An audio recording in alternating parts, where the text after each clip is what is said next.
अब वो शहर में अपने परिवार के साथ रहता है। एक दिन ममता का बेटा रूहान अपनी पत्नी आलिया से कहता है, सुनो, माँ अब से गाँव में नहीं रहेगी, वो हमारे साथ यहीं रहेंगी शहर में।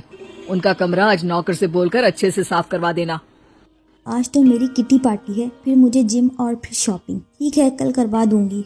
अच्छा, लेकिन माँ के सामने ये कपड़े नहीं चलेंगे। हाँ, तुम्हें साड़ी या सूट पहनना होगा। अरे बिल्कुल भी नहीं, मेरी मम्मी पापा ने इतना पैसा लगा के शादी इसलिए नहीं की थी कि मैं अपनी मर्जी के कपड़े पहन ओढ़ भी ना सकूं। अरे चलो, गुस्सा मत हो, लेकिन कुछ दिन तो माँ की खुशी के लिए कर सकती हो ना। लेकिन आलिया मानती नहीं। माँ आती है सिंपल सी साड़ी और चप्पल पहनकर। अरे रोहन, मैं उनके साथ कैसे रहूंगी? मेरी फ्रेंड्स क्या कहेंगी? ये तो पूरी गवार लग रही है। आलिया, माँ गांव में रहती थी इसलिए ऐसी हैं। तुम आज ही माँ के साथ जाकर उनकी पसंद की शॉपिंग करवा देना। इनके साथ घर के अंदर रहना मुश्किल है, बाहर तो मैं कभी भी नहीं जाऊँ। इनको आलिया पर गुस्सा आ जाता है। माँ, ओ माँ। हाँ बेटा।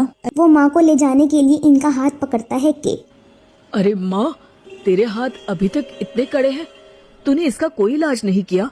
अरे बेटा, इसका कोई इलाज नहीं। वैसे भी मुझे कोई शर्म नहीं है कि मेरे हाथ मुलायम नहीं है, क्योंकि इन्हीं हाथों से मेहनत करके मैंने तुझे बनाया है बेटा। ठीक, मैं ऑफिस जा रहा हूँ, कुछ लाना हो तो आलिया को बोलकर फोन करवा देना। अगले दिन रोहन के जाने के बाद, आप ना आज कमरे में ही रहिएगा, घर में पार्टी है, मेरी सहेलियां आ रही हैं, मैं उन लोगों के सामने आपको नहीं ला सकती हूँ। ठीक है बहू, लेकिन तुम कहो तो मैं कुछ खाने को बना दूं तुम लोगों की पार्टी के लिए। वो लोग सिर्फ कॉन्टिनेंटल या थाई फूड ही खाते हैं। कोई बात नहीं, कभी इंडियन खिलाने वाला कोई मिला नहीं होगा ना, मैं बनाकर कमरे में चली जाऊंगी। जैसे आपकी मर्जी। आलिया के घर इसकी दोस्तें आती हैं, पार्टी होती है। अरे वाह आलिया, ये क्या है खाने में? बड़ा ही मजेदार है यार, इसकी रेसिपी मुझे चाहिए। हाँ, और ये दाल, माय गॉड, मैंने तो किसी 5 स्टार में भी ऐसी दाल नहीं खाई है। यार तू कुक को यहाँ बुलाना। बहू, आलिया घबरा जाती है। हाँ, क्यों नहीं माँ जी, जरा बाहर आइए। आलिया की सांस सिंपल सी साड़ी और गाँव के अंदाज में आती है। अरे बहू, क्या हुआ? खाना पसंद नहीं आया क्या? अरे ये गाँव से दिखने वाली औरत तुम्हें बहू क्यों बोल रही है? कौन है ये? वो हमारी नई नौकरानी है। मुझे सास बहू की बात सुनकर बहुत दुखी हो जाती है। वो सर झुकाकर जा ही रही होती है कि एक सहेली बोल पड़ती है, अरे कहाँ जा रही है माँ जी? जीती रहो बेटा। क्या है ना, आपकी शक्ल बिल्कुल मेरी माँ जैसी है। पता है आलिया, मैं शहर पढ़ने आई और फिर शादी शहर हो गई, लेकिन मेरी माँ पापा तो आज भी गाँव में रहते हैं।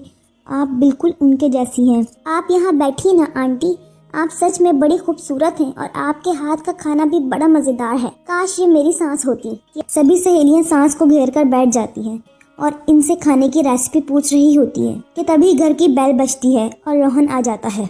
अरे क्या बात है, आज आप लोग हमारे घर में, और ये लोग तो मुझे आलिया से ज्यादा माँ की सहेलियाँ लग रही हैं। क्या ये आपकी माँ है? लेकिन आलिया ने तो कहा कि ये इनकी नौकरानी है और उन्होंने भी नहीं बताया। वो नहीं बताएंगी, क्योंकि उनके लिए बच्चों की इज्जत और उनकी खुशी सबसे पहले है। माफ कर दो, मुझे इन्हें तुम लोगों से मिलवाने में शर्म आ रही थी कि तुम लोग क्या कहोगे। अरे अब तो हमें शर्म आ रही है कि तुम हम लोगों की सहेली हो। जो माँ जैसी सास को नौकरानी बोले वो हमारी सहेली नहीं हो सकती। ये बोलकर सभी वहाँ से जाने लगती हैं कि सास बोलती है, आलिया की तरफ से मैं तुम लोगों से माफी मांगती हूँ। इसने जो कहा इसके लिए मैं इसे माफ करती हूँ। अब तुम लोग भी उसे माफ कर दो, क्योंकि अगर तुम लोगों ने उससे दोस्ती तोड़ी तो फिर मेरे हाथ का खाना कैसे खाओगी? नहीं नहीं आंटी, जरूर आएंगे, लेकिन अब आलिया की नहीं बल्कि आपकी सहेली बनकर।